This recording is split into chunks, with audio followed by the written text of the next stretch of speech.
वंदे मातरम, जय हिंद। आज की वीडियो में दोस्तों हम लोग जानेंगे कि बिजली कैसे बनाई जाती है कोयले के द्वारा। क्योंकि प्यारे साथियों, हम लोग एसी, टीवी, फ्रिज जैसे उपकरणों का इस्तेमाल करते हैं, लेकिन इसके पीछे जो बिजली का प्रयोग कर रहे हैं वो कैसे बन रही है, इस वीडियो में जानेंगे। बड़ी इंटरेस्टिंग ये वीडियो रहेगी, तो इस वीडियो को आप सभी लोग लाइक कर देना और वीडियो को ज्यादा से ज्यादा शेयर कर देना। दोस्तों, बिजली बनाने के लिए जरूरत होती है एक पावर प्लांट की। पावर प्लांट लगभग 1.5 से 2 किलोमीटर के हिस्से में फैला हुआ होता है। प्यारे साथियों, आप लोगों ने पावर प्लांट ऑलरेडी देखा होगा। कुछ इस तरह का जो है पावर प्लांट देखने को मिलता है। कई बार हम लोग देखते हैं तो कुछ ऐसी चिमनियां भी देखने को मिलती हैं जो गोल होती हैं। एक लंबी लंबी चिमनियां भी हमें देखने को मिलती हैं। आखिर इन दोनों में अंतर क्या होता है? हम लोग देखते हैं इससे निकला हुआ धुआं थोड़ा काले कलर का होता है और इससे निकला हुआ जो धुआं होता है वो सफेद कलर का होता है। कौन सा ज्यादा प्रदूषण करता है, ये सारी जानकारी जो है वो इस वीडियो में हम लोग साझा करेंगे। जैसा कि मैंने आप लोगों को बताया कि पावर प्लांट के लिए लगभग 1.5 से 2 किलोमीटर का हिस्सा जो है वो घेरा जाता है, क्योंकि उसका एक कारण है। लगभग 1.5 से 2 किलोमीटर का जो हिस्सा होता है, इसमें लगभग 50% से भी अधिक कोयले को स्टोर किया जाता है। यानी इतने हिस्से में 50% से भी अधिक हिस्से में कोयले को रखा जाता है। कोयले को इतना स्टोर करके क्यों रखा जाता है? उसका कारण है कि लगभग 40 दिनों तक बिजली बनती रहे, इतना कोयला हम लोग स्टोर करके रखते हैं। अगर कोयले की क्वांटिटी की बात करें तो लगभग 1.5 मिलियन टन कोयला स्टोर करके रखा जाता है। अब क्योंकि कोयले को लाने के लिए ट्रेन के द्वारा जो है लाया जाता है, तो ट्रेन की पटरियां भी वहां पर होती हैं। तो एक बहुत बड़ा इंफ्रास्ट्रक्चर जो है वो केवल कोयले के लिए प्रयोग किया जाता है। मैं आपको थोड़ा सा यहाँ पे दिखा देता हूं, एक यहाँ पे वीडियोस भी दिखा दूंगा आपको, लेकिन मैं पहले कोयला दिखाता हूं। देखो, कोयला जो है वो ट्रेनों के माध्यम से आता है। आप लोग देख सकते हैं यहाँ पे कुछ इस तरह से आता है। इसको खाली करने के लिए भी बहुत अलग अलग इक्विपमेंट्स यूज होते हैं, वो मैं आप लोगों को वीडियो के माध्यम से दिखाऊंगा, आपको बड़ा मजा आएगा। यहाँ क्या होता है, जो कोयला है उस कोयले को खलाया जाता है कॉल यार्ड में। एक कॉल यार्ड बना होता है, एक बहुत बड़ा यार्ड बना होता है, जिसके माध्यम से कोयले को खलाया जाता है, रखा जाता है वहां पे स्टोर करके। मैं आपको वीडियो के माध्यम से दिखाता हूं कि जो कोयला है उसको कैसे खलाया जाता है, उसका प्रक्रिया किस तरह की रहती है। ये देखिए, आप थोड़ा सा ध्यान से देखेंगे तो जब ये कोयला आता है तो कुछ इस तरीके से जो है डब्बों को, जो ट्रेन के डब्बे होते हैं उनको पकड़ के ऐसे उल्टा घुमाया जाता है मशीन के द्वारा, या फिर जो है उसके नीचे से भी हिस्सा खाली होता है उससे निकाला जाता है। और भी कई तरीके हैं, आप लोग यहाँ इक्विपमेंट्स देख सकते हैं सारे के सारे, ये कोल यार्ड वगैरह हैं, ये सारी चीजें हैं। अब देखिए, यहाँ पर मोस्ट इंपोर्टेंट चीज ये है कि चलो कोयला तो आ गया, कोई दिक्कत नहीं। अब कोयला आने के बाद इतना कोयला स्टोर किया गया, अब स्टोर कोयले को या हम कह सकते हैं जहां जरूरत है कोयले की वहां तक कैसे पहुंचाया जाता है? क्या इसको व्यक्तियों के द्वारा या किसी गाड़ी के द्वारा या कन्वेयर बेल्ट के द्वारा कैसे इसको वॉल मशीन तक भेजा जाता है जहां पे इस कोयले को जलना है? लेकिन जलने से पहले भी प्रक्रिया जो है कोयले की ये रहती है कि कोयले को, जो जैसे आप लोग देखते हैं यहाँ पे कोयला कोई मोटा है कोई पतला है, तो इसको जो है क्रशर मशीन के द्वारा, यानी कि इसको तोड़ने की एक मशीन होती है जो कि पूरा चूरन बना देती है इसको, बिल्कुल बहुत बारीक चूरन। जैसे हम लोग चूरन खाते हैं कोई भी, है ना, लवण भास्कर चूरन है या अदर कोई भी पेट साफ करने का चूरन है, इतना पतला इस कोयले को बना दिया जाता है। इसका कारण है कि इसका एक एक मॉलिक्यूल्स, जो एक एक इसके एक एक चीज है वो सब जल जाती है अच्छे से। अब अच्छे से जलती है तो इसका प्रयोग जो है 100% हम ले सकते हैं कोयले का। इसलिए इसको जो है बिल्कुल पतला कर दिया जाता है पीस करके, और पीस करके इसे वॉल मशीन में डाला जाता है। वॉल मशीन तक ले जाने के लिए हम लोग प्रयोग करते हैं इसमें किसका? हम लोग प्रयोग करते हैं इसमें कन्वेयर बेल्ट का। अब सबसे बड़ी बात यह है कि कन्वेयर बेल्ट क्या है। कन्वेयर बेल्ट एक तरीके से एक ऐसी बेल्ट है जिसके माध्यम से, प्यारे साथियों, हम लोग किसी भी चीज को आगे पीछे लेकर के जा सकते हैं। अगर कन्वेयर बेल्ट का यहाँ पे फोटो लगा हुआ है तो मैं आपको जरूर दिखाऊंगा। देखिए, ये कुछ कन्वेयर बेल्ट है इस तरीके की, आपने देखी होंगी, बड़ी बड़ी बेल्ट होती है, इनके ऊपर कोयला रखा जाता है और कोयले को बाउल मशीन तक ले जाने के लिए जो है हम प्रयोग करते हैं। हालांकि पूरा इंफ्रास्ट्रक्चर मैं आप लोगों को लास्ट में समझाऊंगा, लेकिन उससे पहले एक एक चीज स्टेप बाय स्टेप समझी जाए तो ज्यादा मजे आएंगे, ज्यादा अच्छा रहेगा। अब देखिए, यहाँ पे जैसे हमने यहाँ से स्पेयर, इस कन्वेयर बेल्ट के माध्यम से इसको यहाँ कोयल को यहाँ पर डाला, इस कोयले को यहाँ पर डाला। ये रेतीला था, बिल्कुल पतला कोयला था। इसको डालने के बाद, ये बाउल मशीन है, ये बॉयलर बोलते हैं इसको, इसमें हमने डाला इस कोयले को। कोयले को डालने के बाद, यहां ये कोयला है पूरा, और कोयले को डालने के बाद इसमें हाई प्रेशर, या एक तरीके से हम कह सकते हैं एक ऊष्मा भरा हुआ एक आग जो है हमने इसमें प्रोवाइड करवाई। अब जब आग प्रोवाइड करवाई तो ये कोयले में आग लगी। कोयले में आग लगने के बाद यहां ऊपर होता है पानी।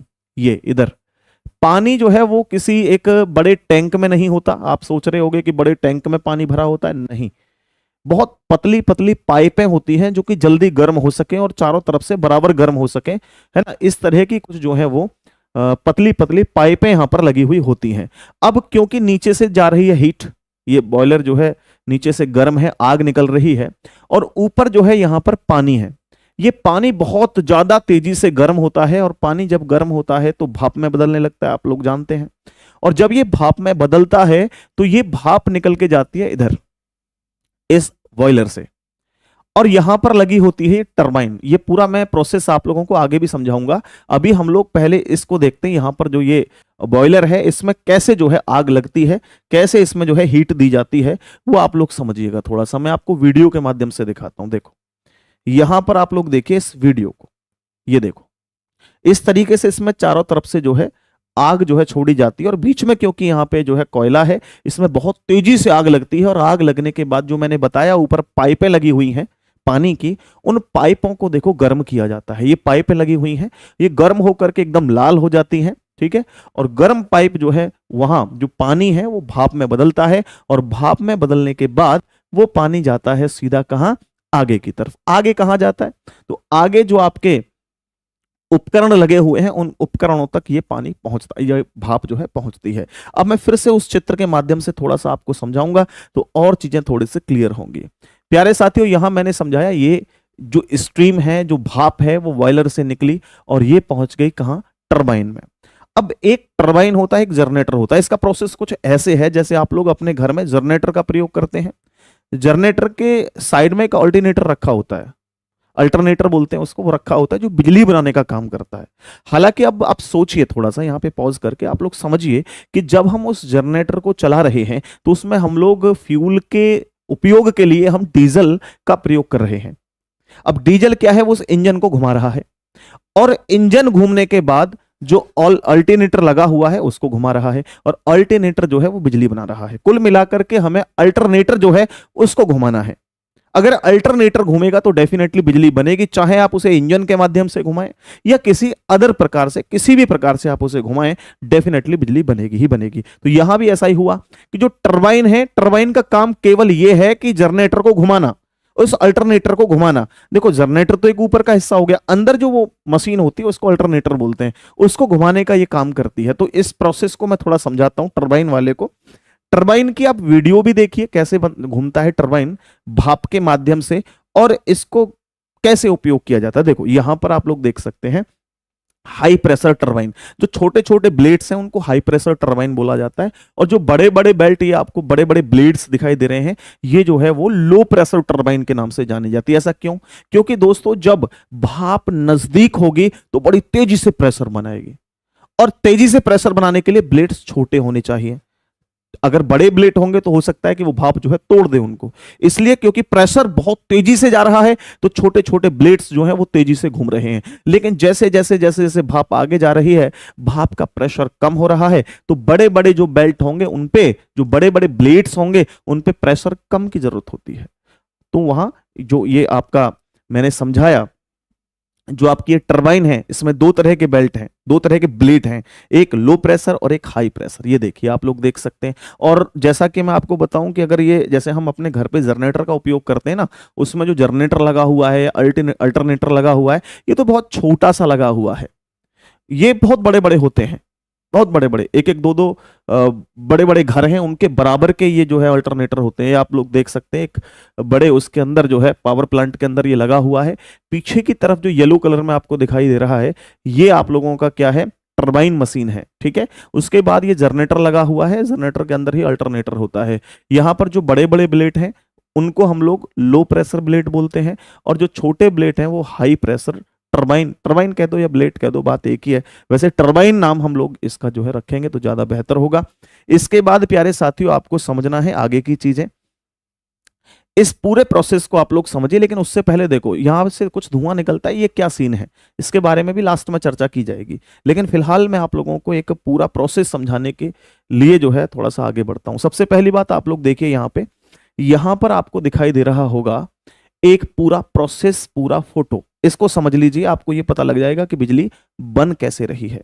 हम लोग देखते हैं कि जब कभी भी बिजली बनाई जाती है तो या तो गंगा के किनारे ये पावर प्लांट लगाए जाते हैं, या बड़ी बड़ी नहरों के बराबर में ये पावर प्लांट लगाए जाते हैं। तो जब हम कोयले से बिजली बना रहे हैं तो पानी की क्या आवश्यकता है दोस्तों? हीट देने के लिए तो हमने कोयले का प्रयोग कर लिया, लेकिन हीट के साथ साथ तो हमें एक भाप की भी जरूरत है, स्ट्रीम की भी जरूरत है। तो भाप कैसे बनेगी? पानी से बनेगी, डेफिनेटली, सीधी सी बात है। तो यहां पर हम लोग देख रहे हैं कि एक नदी जा रही है, एक रिवर जा रही है, उस रिवर के सहारे या उस रिवर के पास में ही ये दोस्तों क्या है, ये पावर प्लांट लगा हुआ है। ये कुछ इक्विपमेंट्स होते हैं, सारे के सारे आपको मैं समझा देता हूं बस थोड़े से समय में। यहां से हमने सबसे पहले बताया कॉइल, यहां से कोयला डाला जो कि एक पाउडर शेप में था, ठीक है। ये डालने के बाद ये बॉयलर में गया, बॉयलर में जाने के बाद इसमें आग लगा दी गई जिसमें पाइप लगी हुई थी, तो यहां से निकलती है राख, बॉटम एस बोलते हैं इसको और फ्लाई एस बोलते हैं। एस मतलब राख होती है, एक राख होती है जो भारी राख है, भारी राख नीचे की तरफ रहती है और जो हल्की राख है वो ऊपर निकल जाती है। तो दोस्तों यहां पर जो नीचे से निकल रही राख है उसके जो कण है वो मोटे मोटे कण है, यानी भारी राख है ये। और इसके बाद जो ये पानी को गर्म करने के बाद ये पाइप में जो पानी है इसको गर्म करने के बाद कुछ ना कुछ ऊपर से भी निकलता होगा भाई, राख के कण बिल्कुल निकलते हैं। तो जो ऊपर से निकल रहा है वो फ्लाई ऐश है। अब फ्लाई ऐश जो है क्या वो प्रदूषण करती है? नहीं, प्रदूषण करती है, बहुत कम प्रदूषण करती है। क्यों? क्योंकि दोस्तों इसमें लगाए जाते हैं कुछ ऐसे सिस्टम्स, है ना, कुछ ऐसे कुछ ऐसे उपकरण लगाए जाते हैं जो प्रदूषण करने वाली जो एक तरीके से जो ये ऐश है, जो राख है, उसमें जो मॉलिक्यूल्स हैं या उसमें जो कण हैं, उन कणों को ये अपने पास चिपका लेती है। जो नुकसानदायक कण है, जो आपके फेफड़ों के लिए जो नुकसानदायक हो सकते हैं, एनवायरमेंट के लिए जो नुकसानदायक हो सकते हैं, उन सभी कणों को ये अपने पास रख लेती है।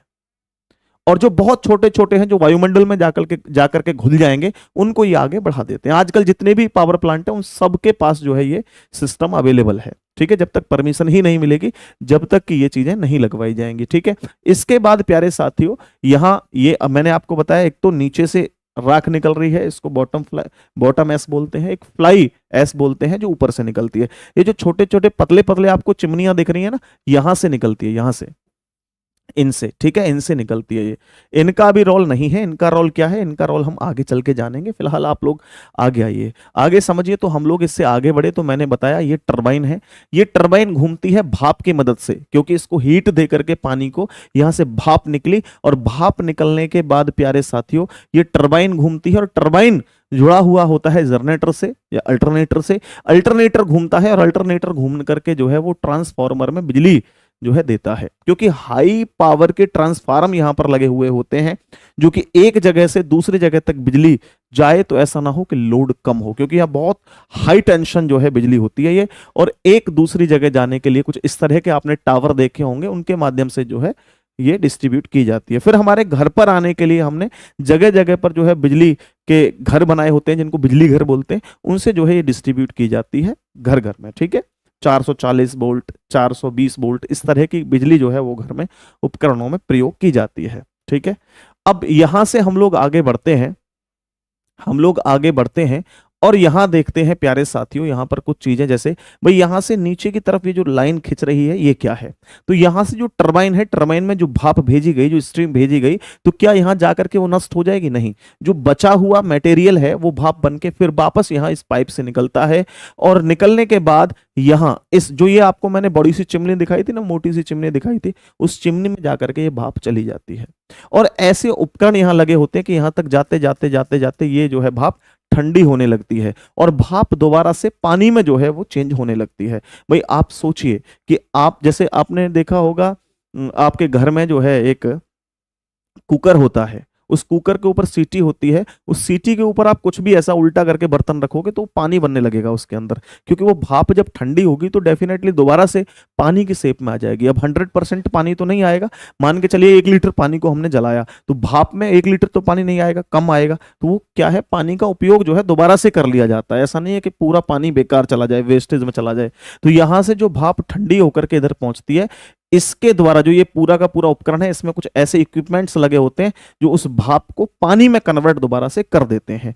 और यहां से पानी में कन्वर्ट होकर के ये पूरा यहां पे पानी है एक तरीके से। और दूसरी बात, एक जो नदी जा रही है, नदी से यहां पर जो है एक पंपिंग स्टेशन बनाया हुआ है, और पंपिंग स्टेशन के बाद में एक लेक, बहुत बड़ी झील बनाई जाती है जिसमें पानी स्टोर करके रखा जाता है, क्योंकि इसमें तो गंदा पानी होता है।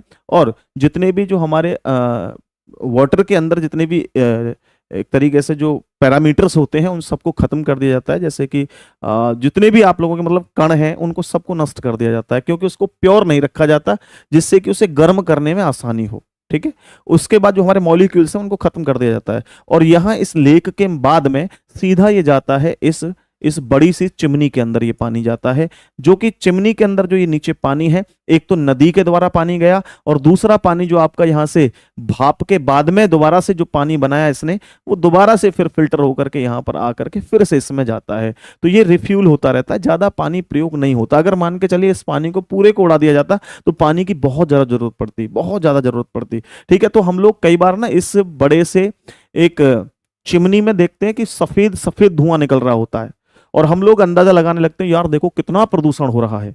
तो ये बिल्कुल 0% प्रदूषण है, इसके अंदर कोई प्रदूषण नहीं होता। आप लोग यहां देखिए, ये जो आपको चिमनी दिखाई दे रही है, इनसे जो निकलने वाला ये सफेद रंग का धुआं है, ये बिल्कुल भी प्रदूषण नहीं करता, क्योंकि ये कोई धुआं है ही नहीं, ये केवल भाप है जो पानी को गर्म करने के बाद जो स्ट्रीम बनी है, वो वेस्टेज वाली जो ज्यादा, क्योंकि भाई एक बात बताइए, कंप्लीटली पूरी भाप को तो पानी में कन्वर्ट नहीं किया जा सकता, कुछ ना कुछ भाप जो है वो ऊपर से निकलती है, तो वो ये भाप है। ठीक है, तो ये पूरा प्रोसेस था, बिजली कैसे बनाई जाती है, बिजली कैसे घरों तक पहुंचाई जाती है, ये सारी चीजें मैंने इस वीडियो में समझाई। आपको ये वीडियो अगर अच्छी लगी है तो प्लीज सभी लोग वीडियो को लाइक कर दीजिएगा और वीडियो को ज्यादा से ज्यादा शेयर कर दीजिएगा। इसके बाद मैं आपको थोड़ा सा और समझा दूं कि मैं रीजनिंग पढ़ाता हूं कंपटीशन गुरु यूट्यूब चैनल पे भी और एप्लीकेशन पे भी। और रीजनिंग प्रत्येक एग्जाम के लिए, जिस भी एग्जाम के लिए आपको तैयारी करनी है, आप रीजनिंग का कंप्लीट बैच ले सकते हैं। मात्र 499 रुपये फीस है। चाहे आप एसएससी के एग्जाम की तैयारी कर रहे हो, सीजीएल, सीपीओ, सीएचएसएल या एमटीएस और जीडी, या फिर पुलिस में आप UP police, Rajasthan police, Punjab police, Haryana police, Delhi police, जिस भी एग्जाम की तैयारी कर रहे हैं, सबके लिए कारगर साबित होगा। यहां तक कि यूपीएसआई और राजस्थान एसआई, यानी एसआई के लेवल को भी हम लोग हिट करेंगे। ये रेलवे जैसे एग्जाम्स के लिए, चाहे एनटीपीसीओ, आरआरबी, एनटीपीसीओ, रेलवे ग्रुप डी हो या अदर कोई भी एग्जाम हो, सभी में सफिशिएंट होगा। बैंकिंग पीओ का एग्जाम है, बैंक क्लर्क का एग्जाम है, या सीसेट का एग्जाम है, स्टेट लेवल का कोई एग्जाम है, यूपी ट्रिपल एस जैसे एग्जाम्स होते हैं, या कोई टीचिंग का एग्जाम है, उन सभी एग्जाम्स में ये हेल्प करेगा। यानी one day competitive all exams के लिए ये हेल्पफुल होगा। तो अगर इस बैच को आप एनरोल करना चाहते हैं तो अभी कंपटीशन गुरु ऐप डाउनलोड कर लो और इसे एनरोल कर सकते हैं और अपनी पढ़ाई को बेहतर बना सकते हैं। आज के लिए इतना ही, बहुत बहुत धन्यवाद। जय हिंद दोस्तों, वंदे मातरम।